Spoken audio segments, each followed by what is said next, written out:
संतोष कुमार पात्र मोर पात्र प्रोटेन दुकान अच्छी मुझे मंदिर 15 वर्ष है हनुमान चालीसा चलती मु 4 वर्ष है कर्ता हो अच्छी आउ माघ सप्तमी ये सब वर्ष हुए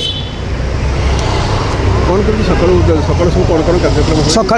सूर्य पूजा जमी नियम अनुसार सब हुए ता बाद 108 हनुमान चालीसा हुए अभिषेक आखंडमणिकर अभिषेक हुए अभिषेक होकर प्रसाद सेवन हुए आउर आलती हो सर पूजा प्रभु हनुमान आज हाँ आज हनुमान विजय होते के दीटा बोलते बोले हाँ दीटा बेलू जन देह को आसते आसिक सब गले भाईना कह अनुष्ठान महात्म्य जहाँकि प्रभुंकर सुदेह विराजमान करवा अत्यंत मनमुग्धकर आओ तत्सहित विराजित होई आसी जिते भक्त श्रद्धालु जहाँ भी जे थिले समस्त को आशीष दे आशीर्वाद करी बहुत किछि तांको शुभाशीर्वाद करी तांको उपरे तांकर विभु कृपा दी से स्वस्थान को जाइछंती तेणुकरी आमर एठारे कौन होइछि ना कि ये पीठ अत्यंत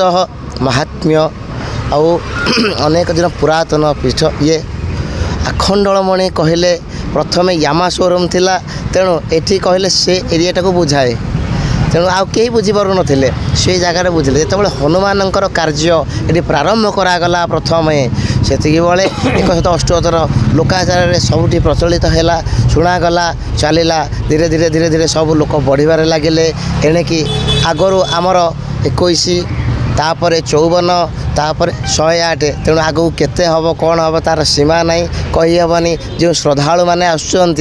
अत्यंत खुशीर सहकार आसुँच आमर विधि विधान कार्यगुड़िक करागला जमीक समय निर्घंट करा प्रातः 6 घंटिका समय रे